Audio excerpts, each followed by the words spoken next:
it would be one way that can recapitalize them. The committee also engaged officials from Uganda Telecom Corporation Limited to seek information on the statutory instrument made in subdividing property that they jointly owned with Uganda Post Limited. Where the statutory instrument exempted 9 properties which you now claim, because there are 13 of properties that are post and we've allowed to be tenants. With 2 properties which we thought as UTCL and UPL, we sat and went in, and we have so far agreed how to subdivide. I'm Nafka Farid and Gloria Gwitabinji in Kampala.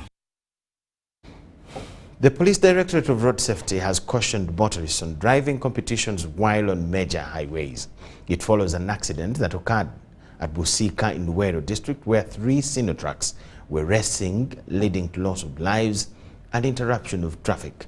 The Directorate registered 82 deaths in accidents recorded last week.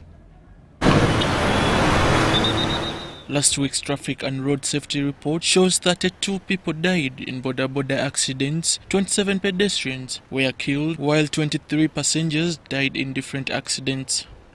Police attributes this upward curve of accidents on reckless driving, overtaking and overspeeding.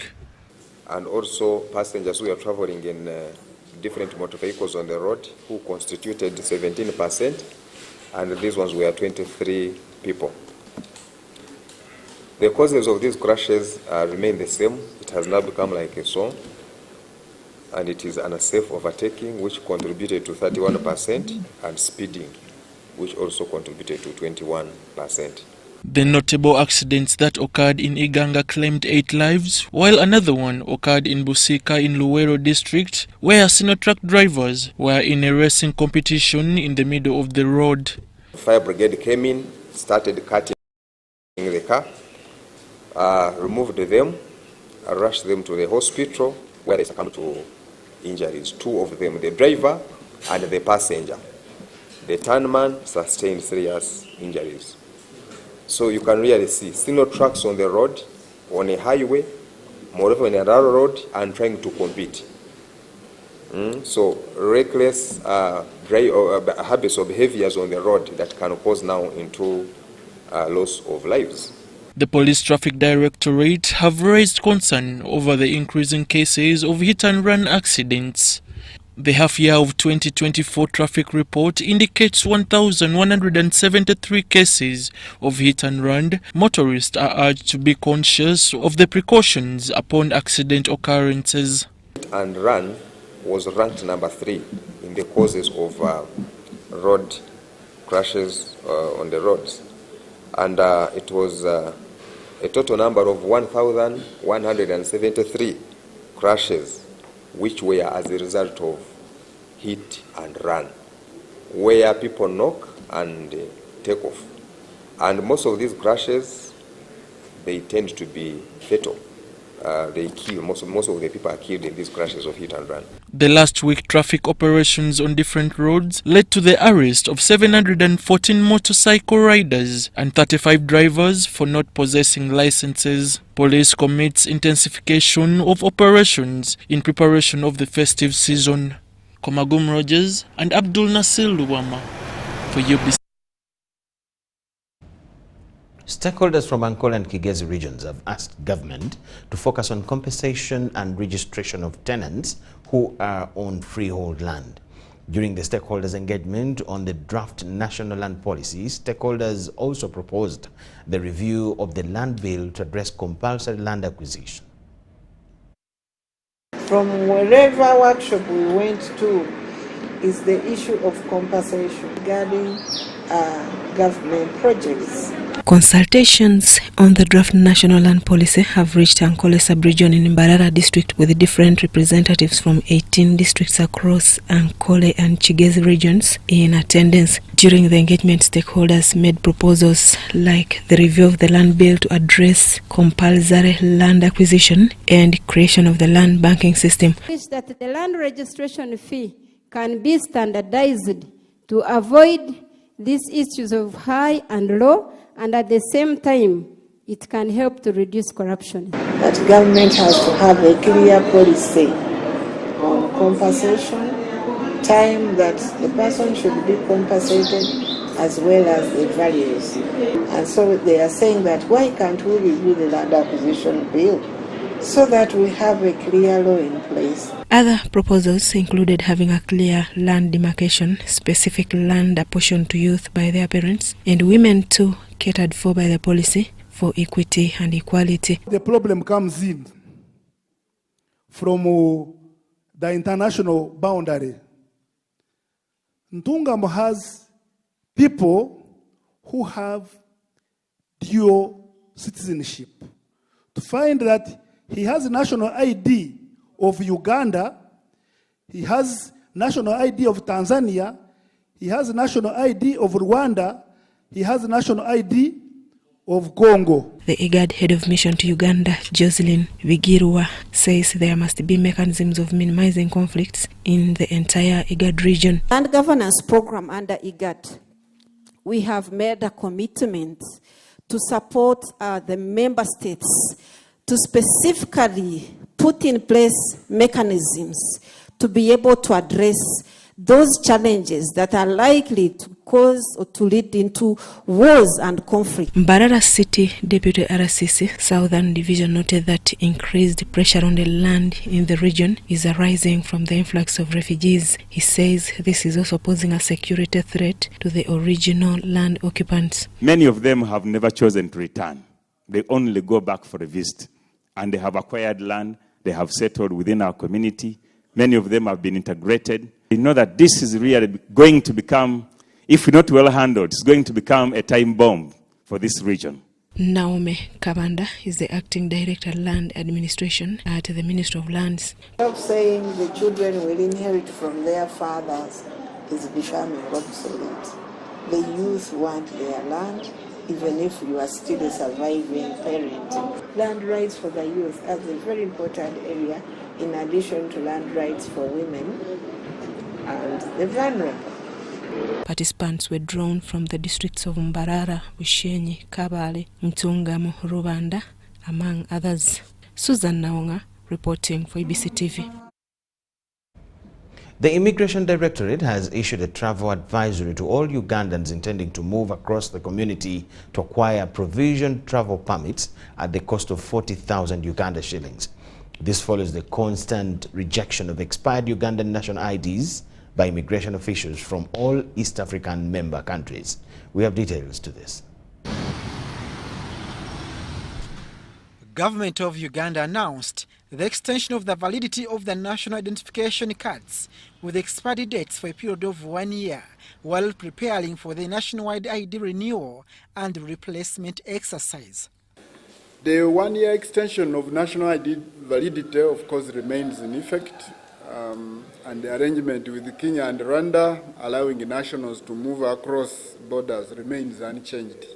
So we can still notify you that going to Kenya and Rwanda using national ID is still in effect. Under the East African Community Arrangement, with the free movement of persons across borders, national IDs are recognized as an official travel document.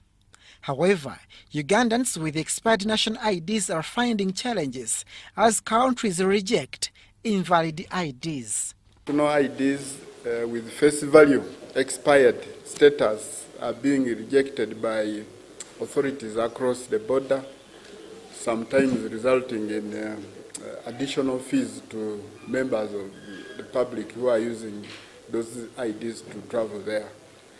So to avoid similar scenarios, we advise travelers to use passports. The Immigration Directorate has issued a travel advisory to all Ugandans intending to travel across the community. The advisory urges citizens to acquire provision travel permits at the cost of 40,000 shillings. The document costs 40,000 shillings only, and what you have to present or avail before applying for the same is a copy of the national ID or any other document showing that you are a citizen of the Republic of Uganda. Now, within the period, I urge everybody to to make it a point to go to NIRA and ensure that their national IDs are renewed. Meanwhile, the Directorate of Immigration Citizen Control reports being stuck with at least 15,000 unprocessed passports. According to the officials, these are primarily due to errors made by applicants during the application process. A significant portion of these errors are passports applied for children. So we also ask the parents who apply for passports for their children to first verify this information, the names, the date of birth, and all those other details to ensure that everything is right before actually submitting and paying. The Directorate is appealing to the public to avoid middlemen while seeking immigration services. Instead, they urge the use of online platforms or to contact the Ministry of Internal Affairs directly. Abdul Nasir Lubwama and Rogers Komagum for UBC. We take a short break. On return, we have more. Please keep it with us.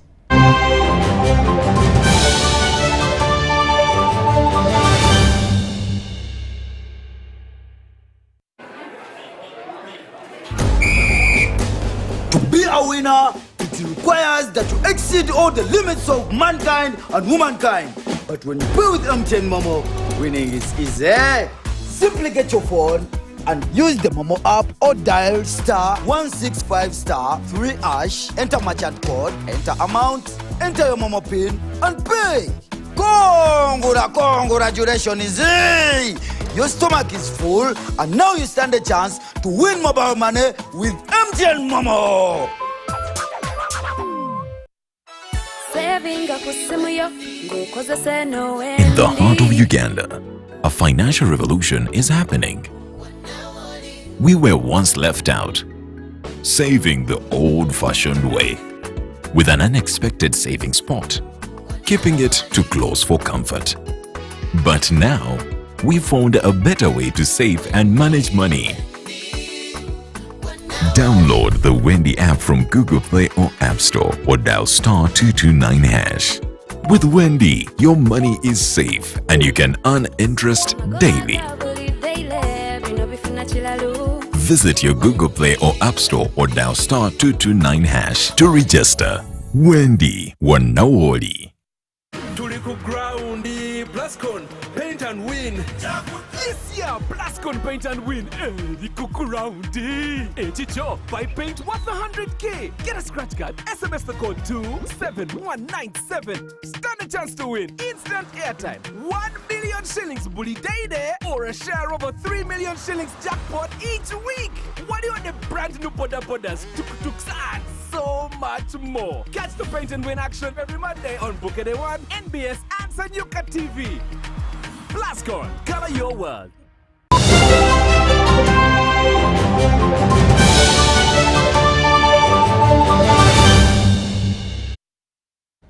UBC News Tonight.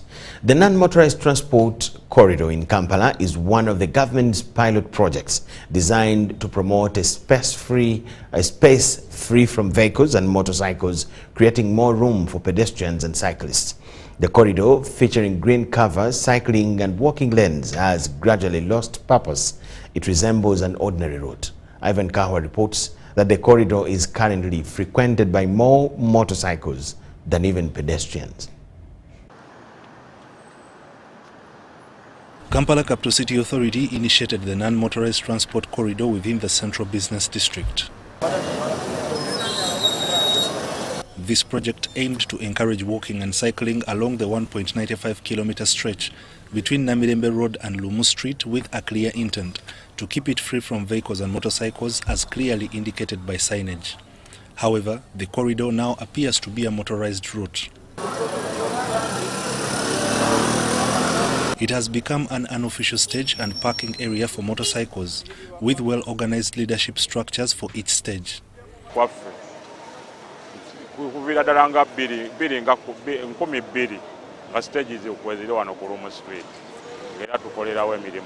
Abantu bayinza okweorganizinga mu bumenyi bw'amateeka tekikiteeka mu mateeka naye nga tulina okwogeraganya nabo. Though the road was designed for cyclists, with markings on the surface to guide them, their space has been invaded. The blocked cycle lanes and routes limit access for cyclists, forcing them to use the main route.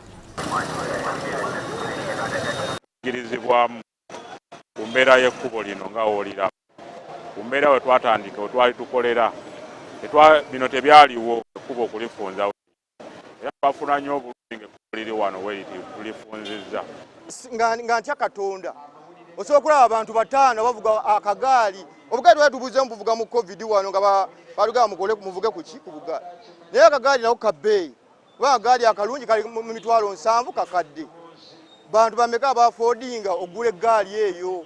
For pedestrians, navigating the corridor is similar to crossing main roads.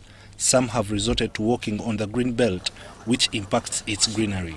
Kireeta ekyo gaali ze baateekako zaali za miti na sengenge omuti guvunda enkuba bwetonya omuti gukola ki zaali zirina okukolebwa nga za stiiru oba za aluminium ne zisobola okutangira abantu obutayita buli wantu. Competition remains intense as motorcycles, vehicles and pedestrians all struggle for the limited space. Some road users argue that there was no proper plan to relocate them to designated areas where they could operate without interfering with the corridor. Many claim that the current arrangement has negatively impacted their businesses, leaving them struggling to adapt. Ab'ebizimba abo boolaba ekkubo lino baafiirwa kinene okubeera nga ekkubo lino tekyasobola kupaakingako mmotoka olw'ensonga tebakasitoma baabwe bajjanga ne bapaakinga wano ne basobola okuvaamu ne bagenda ne bagula ebintu byabwe ne bagulanga ebintu byabwe ab'ebizimbe ne bafunamu naffe ne bajja ne batulinnya wano ne tubeera nga tufunamu. But overall, if you look at the overall picture, the NMT has created more opportunity downtown, because even the people who are in offices uptown that feared to go down because of the jam can at least go there. Tusaba abakwataganya ku byamakubo bino mu buwombeevu si mu kulagira bali badde batuyamba bekubo ne baddamu ne bajjamu buno bwe baateekamu erisigala nga we lyali kuba y'embeera gye tutambuliramu. On the other hand, KCCA officials remain optimistic, asserting that the project is fulfilling its intended purpose. Well, the dream is alive to have a non-motorized way because we already have it. Now it is implementing it to its fullest, and we are going to do that. They acknowledge, however, that the corridor's proximity to taxi parks, Ham Stadium, shopping arcades and markets creates a high demand for transportation services in the area. Street vendors have been encouraged to utilize the government-constructed markets for their activities, which are meant to provide an organized and sustainable alternative. Ivan Kahwa and Tony Kentichaze, UBC News. Members of the National Unity Platform gathered at their party headquarters in Makere Kavule to commemorate the lives of their colleagues who died during the 2021 election campaign. The memorial service, led by Reverend Father Angelo Kwairoth, served as a reminder of the sacrifices members, those in prison and missing, have gone through. The more you cry, the more your people continue to die. Reverend Father Okwairoth highlighted the significance of remembering the deceased, emphasizing that praying for their souls is the greatest reward NUP members can offer.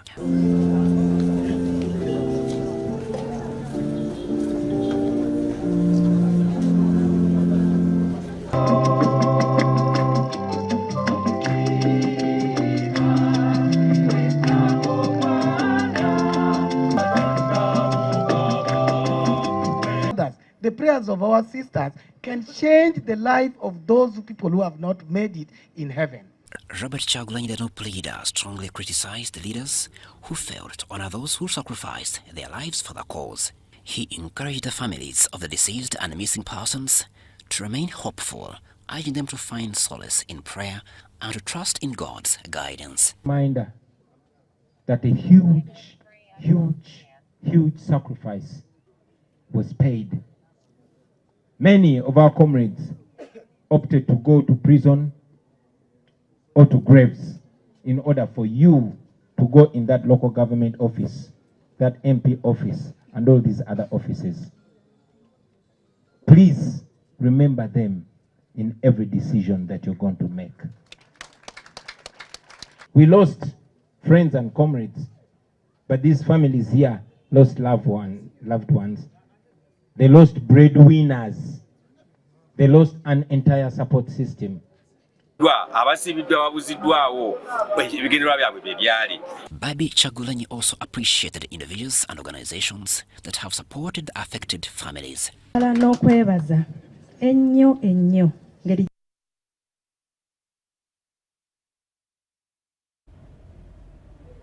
We apologize for that. We'll have that story later on.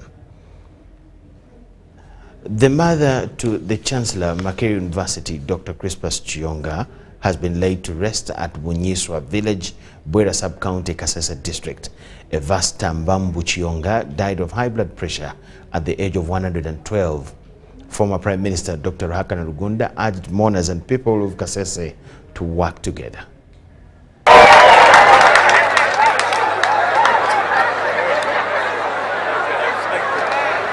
Speaking to the mourners, the former Prime Minister Dr. Ruhakana Rugunda urged people of Kasese to join hands in fighting hunger.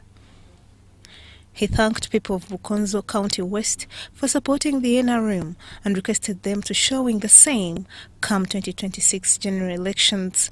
Dr. Crispus Chiyonga and wife described the deceased as a mother who championed the fight against hunger and putting education on top.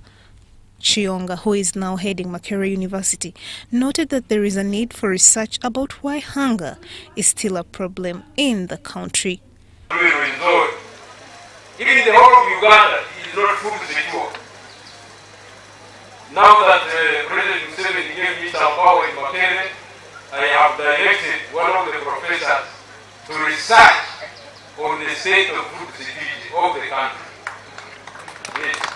So that we get more. The State Minister for ICT and National Guidance, Godfrey Kabyanga, urged the people of Kasese not to politicize the recent coffee bill, but embrace it since it will improve coffee growing through giving extension support to farmers. Telephone calls which I got was one surprise. One, that government will start fixing coffee prices, and therefore prices will do what? Will go down. Two, that now government is going to destroy the whole coffee sector because there will be no supervision. The Coffee Development Authority, not at all. Coffee Development Authority was nowhere here.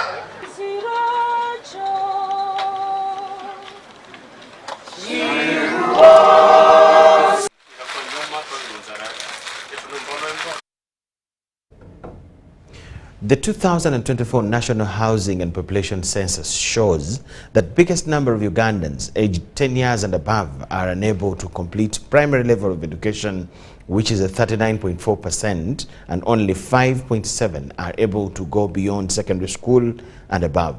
As Uganda joins the rest of Africa in celebrating World Statistics Day that is celebrated annually on the 18th of November, education has been centered in this year's celebration. The recently concluded YouPOS population and housing census indicated a 74% literacy rate in Uganda. However, Uganda's school dropout before high school still stands at 39.4%, with 11.2% completing secondary level and only 5.7% studying beyond secondary school and above. We need to engage with members of the education community. This engagement allows us to share experience, knowledge, and ideas to strengthen collaborative efforts for better statistical production and the dissemination of education-related indicators. Commitment is to ensure that we leverage on technology to ensure data quality. In this phase, we are going to have good analytics for our data, okay? So that we are able to discover patterns. AI. How do you then make sure that somebody who wants to invest in a school, for example, at university level is attracted to go to university. And that speaks to the question the professor raised at the beginning. He spoke in simple terms about classroom, about aeration, about lighting. There was a concern on the huge number of girls aged 6 to 24 who drop out of school due to a lack of funding, with girls being 43% and 40% for their male counterparts. We have so many children enrolling in P1, and then you have a very, very small completion rate. Sometimes I've always wondered, have those children, where have they gone? Have they migrated? Have they died? We don't have that data, but I think there is an oversubscription of children in P1 when they're actually underage and they are not actually accounted for by the system. The 2024 Africa Statistics Day has been commemorated under the theme Supporting Education by Modernizing Production of Fit-for-Purpose Statistics. Mario Nawori for UBC. The National Water and Sewage Corporation Managing Director, also a FASO President, Dr. Silva Mugisha, has urged African water utilities to embrace disruptive technologies, that enhance processes to achieve Sustainable Development Goal number 6. This was during a meeting with the 94th African Water and Sanitation Association Technical and Scientific Committee in Kampala. The issue of a developing nation is providing access to safe and clean water for its population. These tasks can be attained through sectors that supply water for development. The President, African Water and Sanitation Association, Engineer Dr. Silva Mugisha, underscores efficiency and financing as critical topics. He was meeting African Water and Sanitation Association Technical and Scientific Committee. Disruptive technology is a common phrase. Every conference you go, you find it there. So we need to bring it down here. What does it mean for us? What are we disrupting? I want to invite you to reflect on the process. If you really want to move towards SDG number 6, we should be thinking of disrupting our processes, making them much more efficient. However, Dr. Engineer Silva Mugisha reflected on the resilience of the association during the COVID-19 period. We were able to survive COVID as an institution. Ordinarily, we could have closed down, but we did not close down. And on this note, I want to thank Sylvain Usha for keeping AFWASA moving during that time.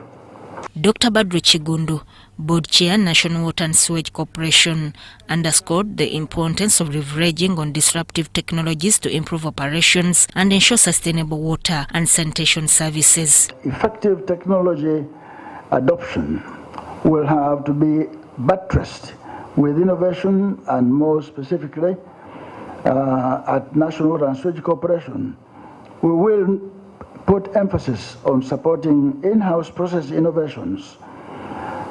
All these, our distinguished guests, will serve to accelerate service delivery within the urban centers we serve.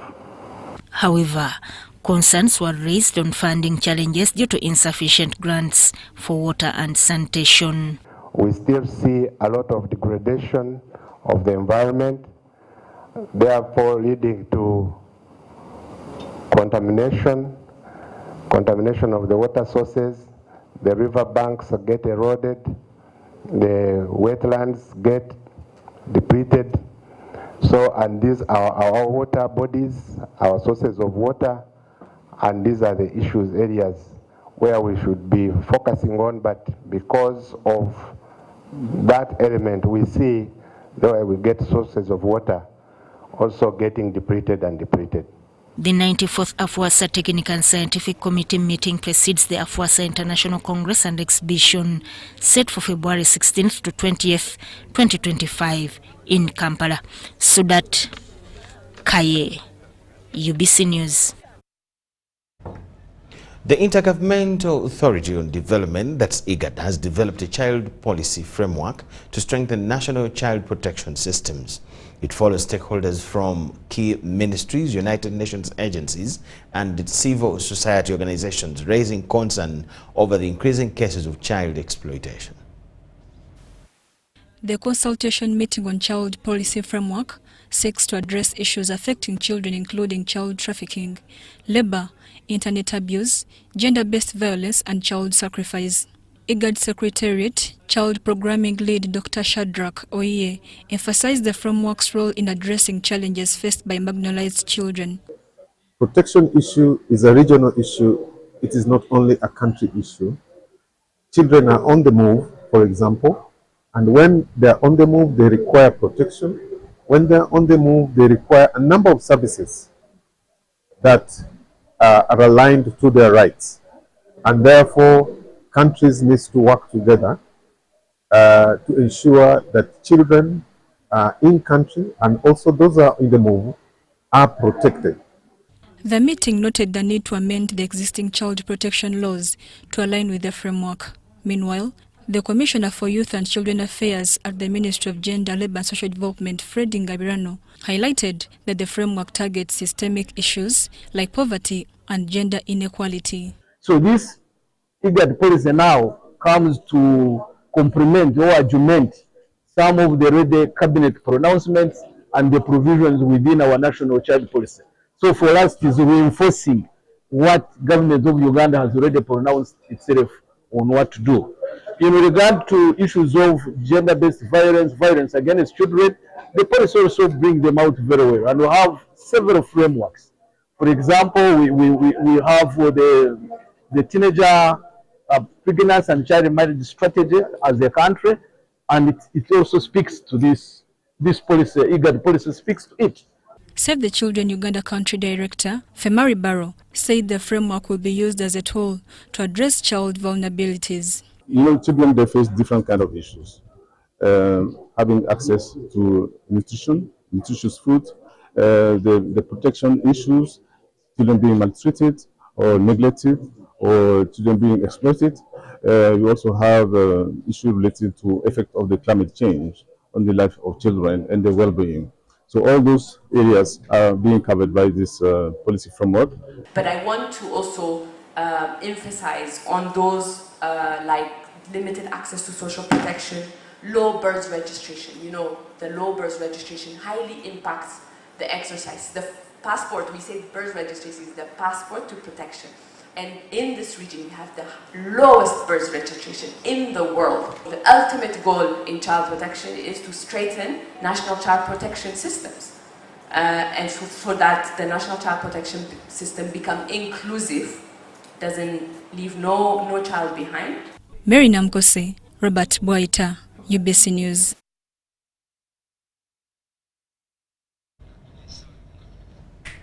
Vice President, retired Major Jessica Lupo, has highlighted the critical role of the church in the development of the country. This was in a message read for her by Chief Whip James Oboa during a fundraising at Virika Church in Bukoto. The Vice President, retired Major Jessica Lupo, has commended the Catholic Church for its transformative role in Uganda's development. She was represented by Government Chief Whip Hamson Dennis Obua at a fundraising drive for Virika Cathedral, Fort Portal Diocese in Bukoto. Alupo celebrated the Church's unwavering commitment to uplifting communities. We gather here this evening, we recognize the significance of Virika Cathedral, not only as a place of worship, but also as a symbol of our cultural heritage and national identity.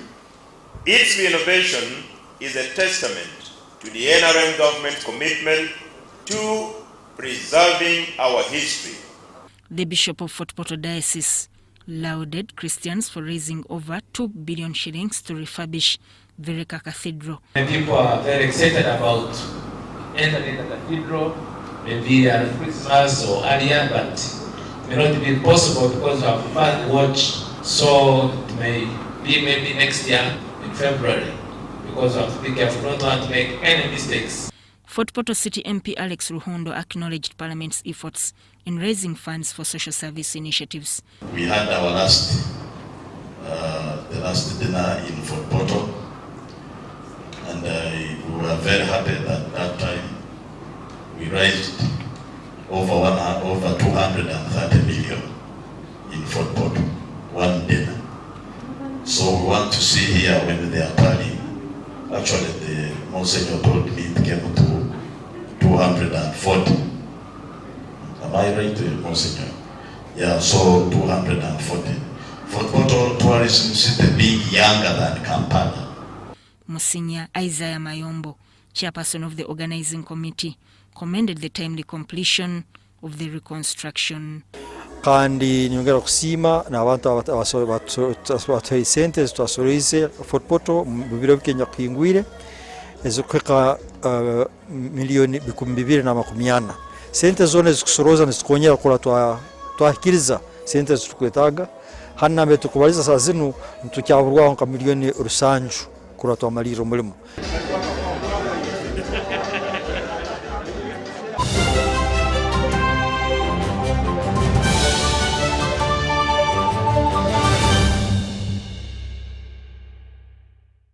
Breathing. To be a winner, you must breathe only when necessary. Breathing is for losers.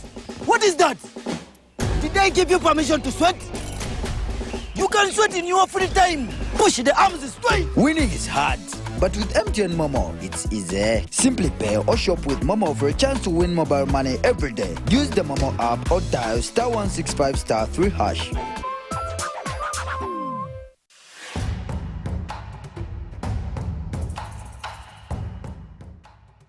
Amazina ganje nyete kwa Seruhanga John Bosco ninduga mu district ya Rukungiri byo muhanguzi wa miliyoni 16 na Uganda National Rotary nzahangwire kurwo mu kuzana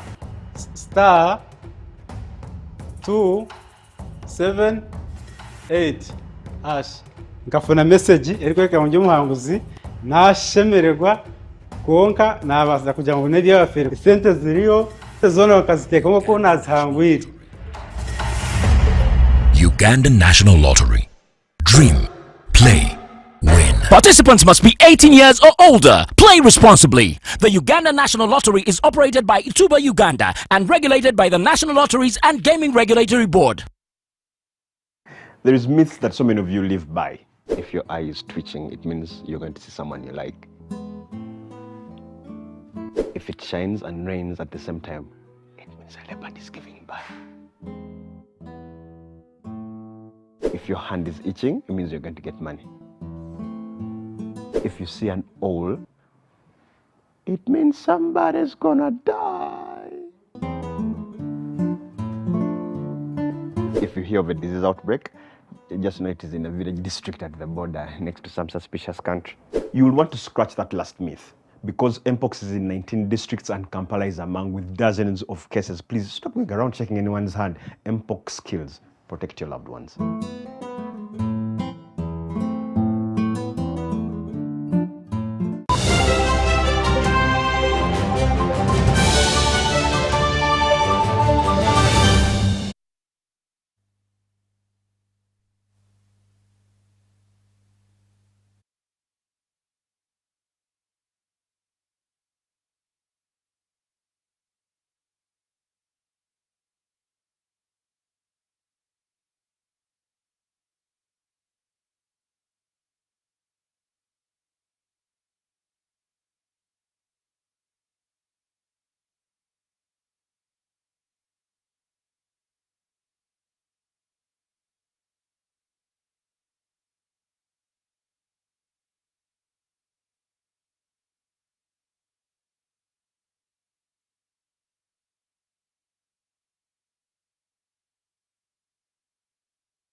Shillings bully day there or a share of a 3 million shillings jackpot each week.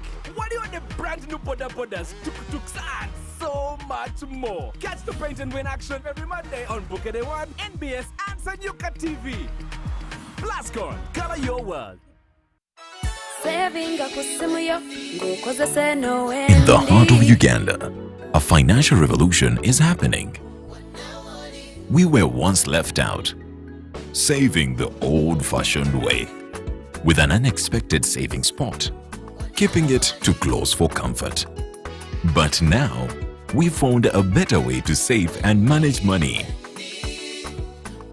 Download the Wendy app from Google Play or App Store or dial *229#. With Wendy, your money is safe and you can earn interest daily. Visit your Google Play or App Store or dial *229# to register. Wendy, Wanawoli. At Uganda Development Bank, we are committed to empowering communities by supporting projects that unlock excellent economic benefits for Ugandans through job creation, tax contribution, output value, and foreign exchange. We seek partnerships with projects that drive economic development in Uganda. Vocational education does more of equipping of different skills, ranging from hairdressing, tailoring, catering, and so on. So those are basically the courses that we do, and we do them in different levels. My relationship with UDB came through Yuga Privi. I'm registered with Private Institutions Association. So one time we were invited for a meeting as proprietors of schools, and UDB sold in their idea of offering loans for some of us who are still developing. So Ray happened to be one of those that is not yet fully established. Of course, being a private institution, we didn't have enough structures. So I applied for a loan, and that is how our relationship started. And yeah, so I got the first installment, putting up the preliminaries and the substructure, and the structure is being worked on.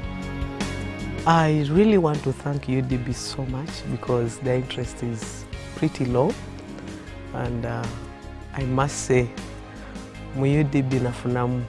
Thank you so much UDB for supporting vocational education.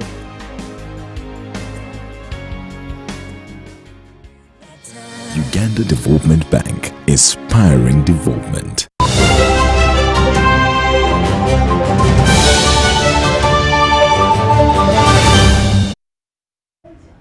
We thank you so much for watching. We apologize for that short break. We had to correct something, but here we are finally. Now, the Fisheries Protection Unit Commander, Lieutenant Colonel Masetu Kahira, has declared government's plan to lift the ban on silverfish mukene fishing after revising regulations. This was revealed during the ongoing awareness meeting of the fishing communities from different islands, like one that was held at Katosi landing site in Mukono district. During the awareness meeting to embrace good fishing practices, fishers at Katosi landing site in Mukono district were concerned over the increasing criminality and insecurity due to unemployed youth after the 10-month ban on silver fishing.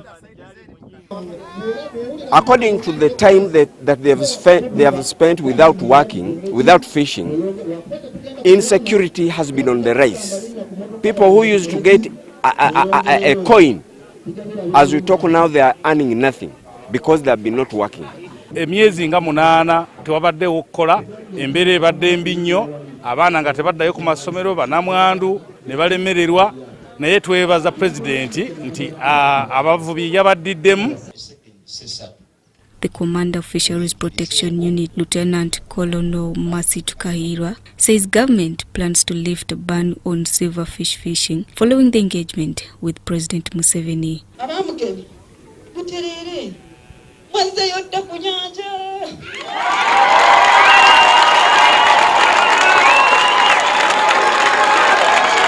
Singa savayo engambe naku pirezo singa kati muri ruddo nze mu parliament bandimpise ddi bangambe minister yogera bino goyogera bilala president yanditegedde atya atuyite mu state house kusolvinga ensonga yamwe ya mukene yandituyise ddi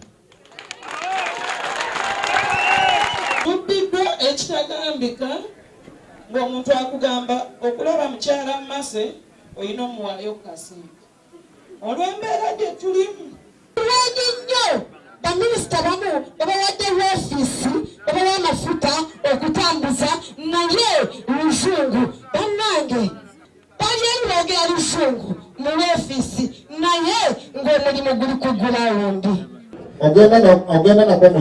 Meanwhile, the fishing community was sensitized on illegal fishing methods in the Fishing Aquaculture Act. The fishers promised to cooperate with PFU in order to address fighting illegal fishing.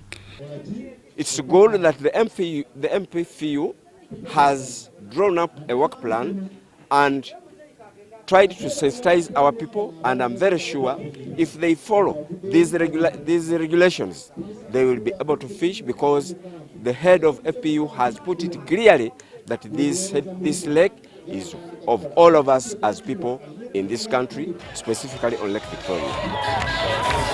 Sulaka Gugubei compiled this story for UBC News. Officials from the Office of the President have put heads of government agencies operating border councils on notice to explain why substandard goods are still entering the country and the guidelines for how tax exemptions on some trucks. This was during a stakeholders dialogue to address concerns arising from the monitoring exercise of developments in the Northern Corridor and the oil sector in Kampala. Infrastructure, limited use of inland water transport are some of the constraints brought to light by the Directorate of Socio-Economic Monitoring and Research on their visit along the Northern Corridor and in the oil exploitation operations in the Albertine Ravine.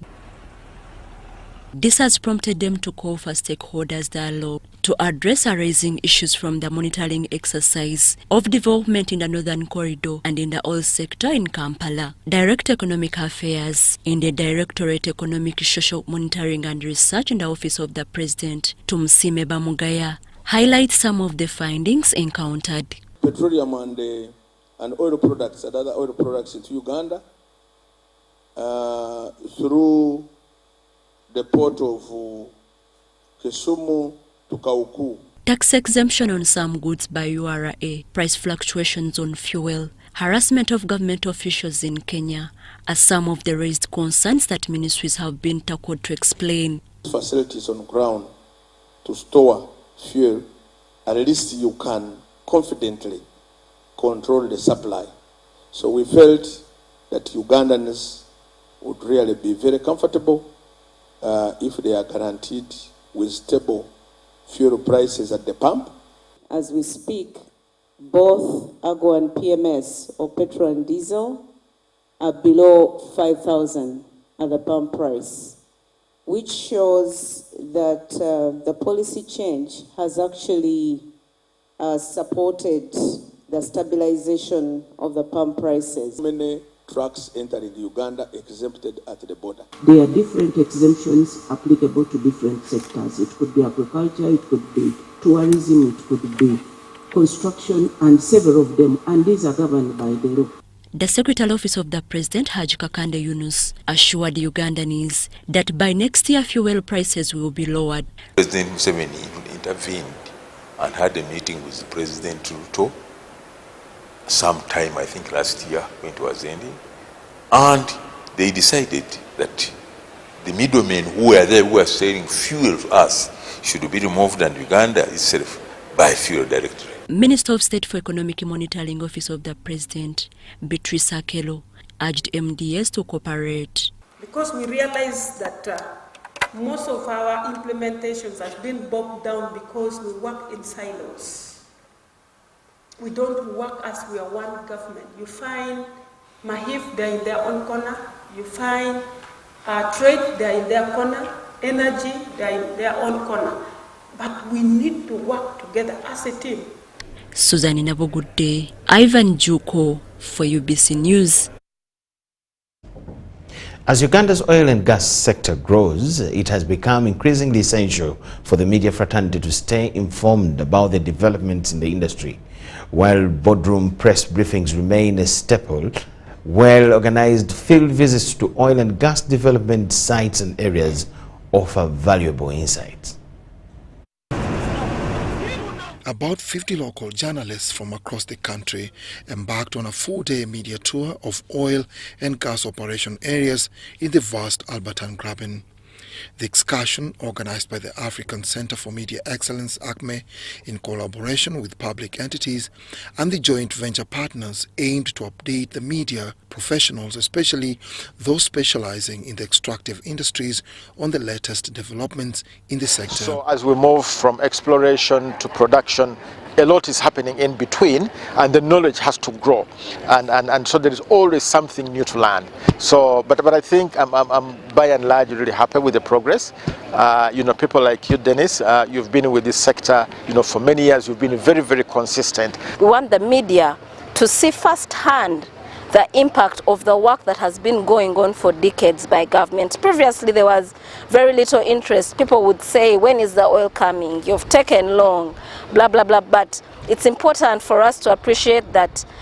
It's important for us to know when the oil is coming out, but it's more important for us to know that the journey that we are going through is bringing value to the country. The sites visited included the Kingfisher Development Area, Kabale Industrial Area, which will host the Central Processing Facility, Kabale International Airport, the Tilenga Oil Project Area, and the National Enterprise Corporation's Oil Waste Management Facility. Field visits like this are really pivotal at a time like this for people to understand what is actually happening, because, you know, disinformation, misinformation can actually paint a very poor picture of what is actually happening on the ground. And I think it is really embarrassing and shameful for journalists to just report on things that they are not sure about, even after they have come up to this side to understand what is really happening in the fields.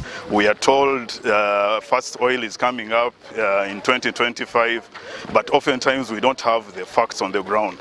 So when you come here and see exactly what's going on, you see the rigs in the background, we see the central processing facilities coming up, we see all these other things coming up, we kind of get an appreciation of what we have been told. We can interpret the statements and the reports we get better in conferences.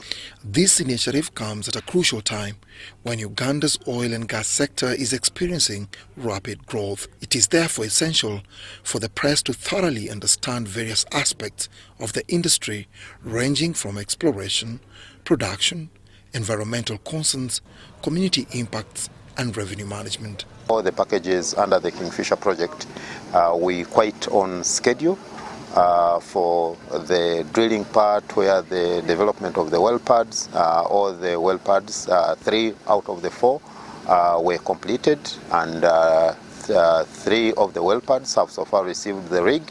The drilling for production is progressing.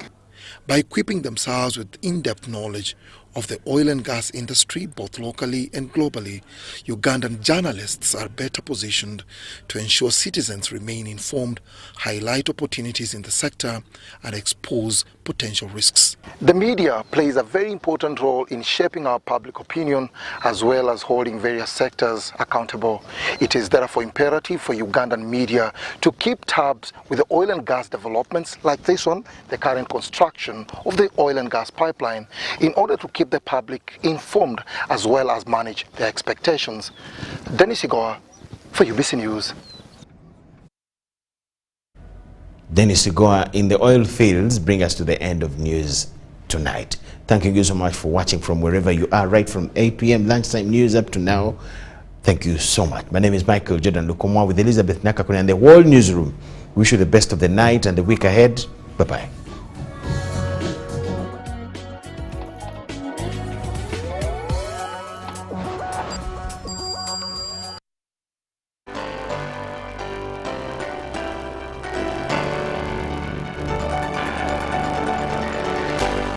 UBC, inspiring Uganda.